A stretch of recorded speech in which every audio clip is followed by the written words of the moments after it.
this is where Thinc Strategy is really good. That's right. And it's because we look at it from a different perspective. Everything we're doing is not transactional because our company was founded really from a managed services side. Right. And the M&A grew out of that organically.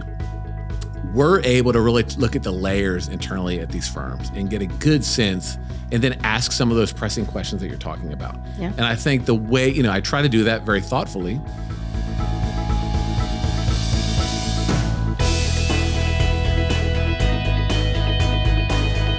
Have you ever wondered what makes some companies grow while others plateau or fade away? Or what makes an inspirational leader versus someone who teams dread working for? On the Thinc Ahead podcast, the executive team at Thinc Strategy chat with business leaders who share their lessons and journeys, their strategies on growth and leadership, and how they're continuously thinking ahead. On today's episode, Cindy Anderson welcomes Greg Clucas, Senior M&A Director at Thinc Strategy.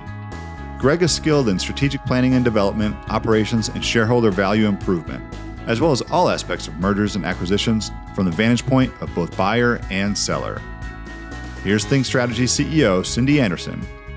Okay, well, my next guest today on Thinc Ahead is one of my favorite people in the world, Mr. Greg Clucas. He actually runs the M&A division for Thinc Strategy, and I have been so fortunate to get to know him over the last year and a half, almost 2 years, and really have enjoyed working with Greg. But one of the things that I thought he could really offer our audience today are for those that are thinking about selling. What are some of the things that you need to think about beforehand? He sees a lot of different kinds of transactions.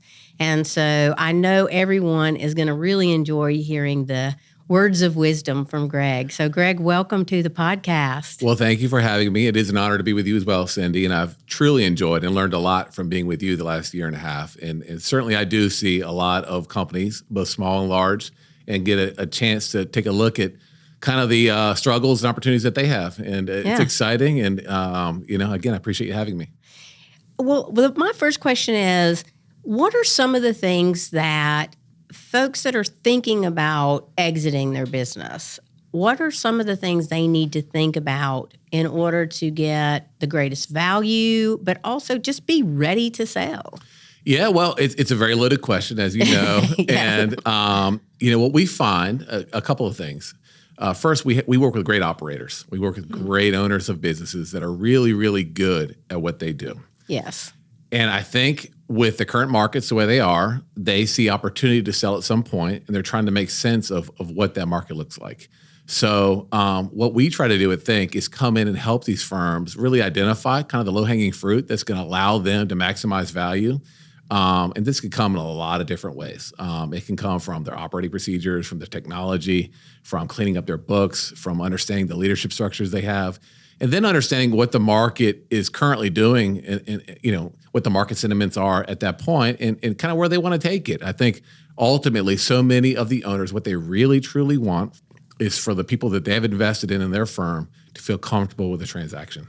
I agree wholeheartedly. So many times folks will come up to us and ask, I really want to sell my company internally, but I don't know that I don't know if they can afford it. I don't know what that looks like.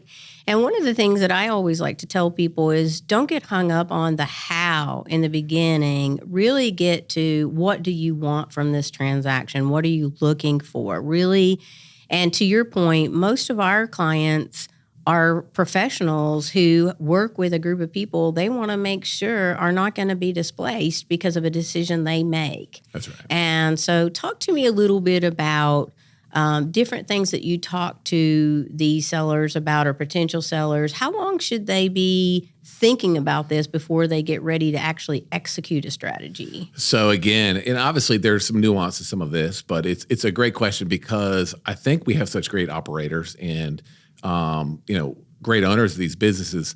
It takes time, yes. And it takes preparation. And I think there's an emotional component to that as well. I think from the perspective of timing, I mean, you're probably looking from start to finish at maybe 2 to 3 years. Yes. At least. At least, exactly. And, realistically, from start to finish, and I'm talking about integration eventually, maybe 5 years, right? That's right. So I think in terms of preparing the organization, of preparing themselves emotionally, of preparing the steps, whether it's due diligence or whether it's a strategy or whether it's, again, getting the financials in order, this is a multi-year process where I think they begin to take kind of a look internally at their self-inventory, so to speak, and get a sense of where their strengths and weaknesses are, and giving their leadership also the opportunity to do the same within their divisions, and then go to market. But it's probably at a minimum 2 to 3 years, in between start to finish. You're probably looking at around 5 years. Yeah, that's true. And you said something so important too. The entrepreneur that's going to be exiting, or whoever it doesn't have to be an entrepreneur. It could be a second or third generation. When they're exiting, one of the things they have to think about too is going ahead and making that transition before the exit. Because buyers, whether they're internal or external, are looking for, does the leadership team, are they able to run this business without you? And so many times people will get, in a meeting and they'll sell themselves. This is what I did to build it, and this is how I grew it. And then the buyer wants them to stay on for even an additional 5 years beyond that. And so you really want to have your business to a place where it almost doesn't have to survive without you, unless you want to stay involved. So you hit on something really important that I see every day, which is continuity. And in that continuity is the leadership that's behind maybe the principal seller at that point. And there's an emotional component, as I mentioned, to that. But in addition, I think so many organizations at this point are stretched so thin with leadership that, as much as, you're obviously trying to create value and everybody wants to maximize the value opportunity at the time of the market, the reality is, I think firms are looking to and are willing to pay for firms with great leadership, where they know the continuity is going to be there, and where they know that whenever that moment is, wherever that day is, that the whether it's the owner or whether it's the founder steps away, that the business will go on. Yes. And I think that's just, I would actually say that because it's included in that is the culture of the environment that they've built. And I think that's so critical. And I think that's what buyers are looking for today. I agree. And something that we had Dick Wells on a podcast. He talked about when he sold his business that he started, and then he went to work for the buying entity and really became a leader within that entity. So there are more choices for owners and leaders today than there ever has been, because most buyers are not looking to break apart what's there. They're looking to build on what's there. Yes. And to invest capital or resources to make it even better, to make it run even smoother, to get more into the business. But they want that foundation. We don't hear very often, hey, we don't really care about the leadership. Almost every buyer, whether it's private equity, another large firm, or a merger of equals, whatever the case might be, they're really looking for almost a turnkey base.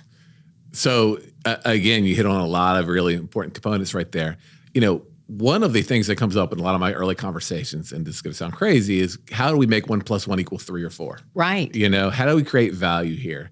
And, I think, what a lot of sellers are also realizing is that there may be some opportunity here that I didn't recognize when I began the process. Absolutely. And I think that's where, and that's the fun part for us, is kind of identifying that and understanding that, hey, maybe a different role isn't a bad role, but it may be an opportunity. And that's where we're going to create the value moving forward. I totally agree. And I think what's really interesting, too, sometimes the seller is just so pleasantly surprised that not only are they going to have a transaction today, a financial transaction today, under the right circumstances with the right situation, they may have a second transaction that's even greater in the future. And that's coming from how well that team is working together in the very beginning, and then that base that you've already created. So educating the sellers, right, and allowing them to see what the market is currently doing. I think, you mentioned private equity or family offices, or whether it's a merger of equals or whatever the merger structure is. Ultimately, I think that what we're seeing is the life cycles of these transactions are maybe not as long as they were historically. Yes. And so we see companies that, when you sell, you think it's, okay, I'm signing my life away here. It's not really a reality anymore. And I think, That's right.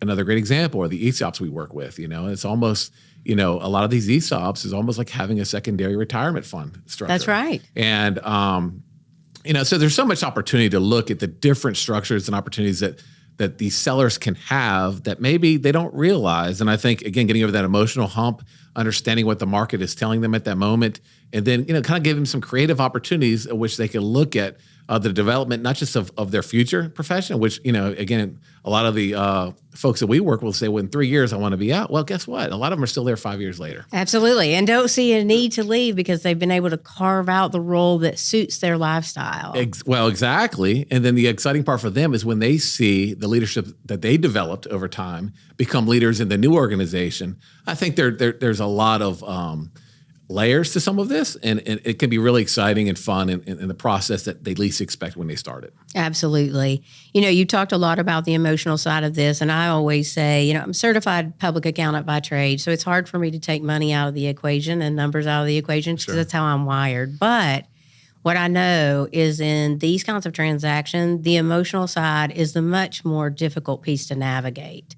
It's so much harder to especially for the entrepreneur that started it, grew it. They've been doing this for 30, 35 years. And now the idea of I'm going to transition this, it's very exciting on the one hand, and it's also really scary on the other hand. And we see sometimes, especially when we get into due diligence, where the owners of the company or the leaders that are looking for that exit opportunity, it's painful for someone to question you on why did you do this? Why did you make that decision? Why haven't you already done this? This is what we're going to do with this. Tell us a little bit about how you navigate that with your sellers, because I know for me, the first thing I'll say to them is, you're going to feel this way. So please don't think you're alone. But yeah. Well, I think, okay, so here's where I put my salesman hat on a little bit. This is where Thinc Strategy is really good. That's right. And it's because we look at it from a different perspective. Everything we're doing is not transactional because our company was founded really from a managed services side. Right. And the M&A grew out of that organically. We're able to really look at the layers internally at these firms and get a good sense, and then ask some of those pressing questions that you're talking about. Yeah. And I think the way, I try to do that very thoughtfully. I try to press those buttons in a way that's not going to offend them, but really kind of maybe open their mind as to what those opportunities look like. And, then at that point, we can get a little more objective about the process. Right. And begin to look at those layers and how we can make them more efficient, or how we can improve their technology, or, how we can develop some of the leadership, or, maybe give, maybe diversify their sales base a little better. I mean, that's right. And even offer them suggestions to take to the buyer so they feel like they're collaborating with it rather than just being told this is what we're going to do with your company going forward. They get to be a part of that. And I think most buyers want them to be. 100%. I mean, that's 100% right. And really, if it's a good buyer, they're going to embrace that opportunity. Absolutely. What is the low-hanging fruit in this opportunity? How can we grow this without too much pain on either side? And I think if you do that, then what happens is it's going to open up even more lines of opportunity, and the growth will kind of come organically, rather than a forced strategy that may or may not work, that was well thought out, but maybe, when we go to market with a new strategy, you kind of have to see how the market reacts. And I think that's, I think that, again, that's where I think adds a lot of value to this process. One of the things that I've always been a big proponent of, and the reason that I wanted to get into the M&A when we started, was I just saw so many times, not to minimize brokers out there, we get called brokers all the time too, but what I saw was you need someone in your corner that will say to you, this is not a good deal for you. We need to go ahead and shut this down. There are other options. And I know we've done that before. We've said to a seller, everything looked really good, but as we're getting into this, things are showing up differently than what we've been told. There's some red flags here, some yellow flags. They make the decision. But how hard is that as the advisor to just say to someone, okay, let's call it? So for me, it's not as hard as it was when I was younger. Right. Because I think experience tells you that, we want a good deal for our clients on both sides. And if we know if we perform and we're very, thoughtful about it, ultimately we're going to have these relationships for our business careers. And that's really what we're striving for. So, it can be difficult to walk away from transaction. I guess, for lack of a better word, we do get painted with that brush of broker, but I don't think about it that way at all. Right. I really think more as, a third-party consultant. And in many ways, we're very intimately involved with the structure of these businesses and making sure, again, going back to our earlier conversation about, has this been well thought out? Even from the buy side, what, is the board on board with this? Right. Is there second and third tier management with that firm on board with this? And because that's going to really lead to a good integration strategy and hopefully success for both sides. So it is a hard conversation to have. However, it's necessary, and I think it builds credibility. I think so too, and I also it's so interesting as you were talking. I was thinking of a client pre-pandemic that had an offer on the table, and we were somewhat concerned about this offer, but we felt like that the culture was aligned, and so we thought we could get over kind of the legal and financial hurdles that we were going through, and then all of a sudden, the world stopped moving, and the buyer backed out because they felt like they couldn't make that investment during this time of uncertainty. It was probably the best thing that ever happened to the sell-side client that we represented because we found a buyer that was never going to be an issue for them because they had already built this practice and this investment capital, and they were able to do this knowing now's the time to move forward, not stop. And so I feel like that's one of the things I'm most proud of is that we don't necessarily want to push a deal. We don't want to push a deal through, not just not necessarily. We don't want to. We want it to be 5 years from now when I receive a call. I had one the other day from a client that was like, I can't thank you enough. I thought I would be finished, but I'm not. I'm going to stay another couple of years part-time because I'm really having a good time. That makes me feel good. And I think that the buyer certainly feels good and the seller feels good. Everybody can win in an M&A transaction. It can be very rewarding. Despite, I think what a lot of people think about it, Cindy, I think it can be very rewarding. And that's the other thing, is ultimately, we're in the business of getting wins for everybody, know, and sometimes it takes a third party looking outside, getting a view from 10,000 feet to kind of advise along these lines. And I think we can get emotionally committed to a transaction once we begin, but sometimes you get involved and you realize there's going to be, there's some friction there. Yeah. And you have to identify it. And it's not going to work for whatever reason. And it may be difficult to walk away, but ultimately there is a better opportunity out there. And, as hard as that can be, it can be very rewarding. And when you do get that transaction done or you find the right fit, or maybe you don't get a transaction done, you can walk away knowing you did it the right way. Absolutely. So my last question here, Greg, tell me how you think ahead in your practice area of the business with your clients. So I try to take a view from all sides of the table. When we're sitting down, it's my job to represent our clients, and I will always do that as thoroughly as I can and as loyal as I can.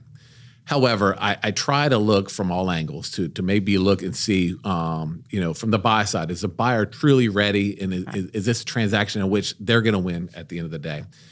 The sell side, do they feel comfortable with the terms of the transaction? Have we really thought out the way this integration is going to go? And is there something that we're kind of missing with this opportunity? And ultimately, I try to prepare them on both sides, whether it's due diligence, whether it's integration strategy, whether it's, just thinking out the way we're going to present an LOI, ultimately. Right. There's so many layers to this. Obviously, we can't cover every angle. We try to. But I try to think about the things that they may not be thinking about, prepare them for that conversation, and then be in a position really to kind of build their trust. And when we do hit a little bit of headwinds along the way, have them prepare for that moment. Every transaction is very different. Yes. And one thing you find, again, some of the smaller ones are the more difficult ones, ultimately. Mm-hmm. But working ahead, being prepared, being diligent in the process, being a really high-level communicator, these things often pay dividends at the end of the transaction. Absolutely. Well, thank you, Greg. I know that I'm really glad you're there advocating for our clients, whether they're buyers or sellers and sellers. And I will just say that I think it's such an important time because the activity out there is strong. There's lots of money, lots of opportunity for growth right now, and I think there's a lot of opportunity for these sellers to get great value. Thank you for having me. I appreciate the opportunity to think. I think it is a great opportunity, and I do very much appreciate the culture that we have of always doing the right thing. And I do think it is a very unique market. We talk about this a lot, as you know, and I think there's a tremendous opportunity right now from all sides. And the other thing I'll say is I think we're also at a point where I think, whether it's private equity or whether it's family office or whether it's any type of capital that's on the sidelines looking to invest at this point, there is a lot of ways to get this done and make it a win-win for both sides. And that's actually the fun part to this whole process. So I appreciate the opportunity, and thanks again. All right. Thank you for joining us on this episode of Thinc Ahead. We hope you've gained some valuable insight and inspiration to propel your business forward. Remember, success is not a destination, but a journey, and Thinc Strategy is here to help you every step of the way. Visit thincstrategy.com. That's THINC strategy.com for more info. And for more of this podcast, press the follow button and share with your network. This podcast is edited and produced by Earfluence. Thanks for listening, and we'll see you again soon on Thinc Ahead.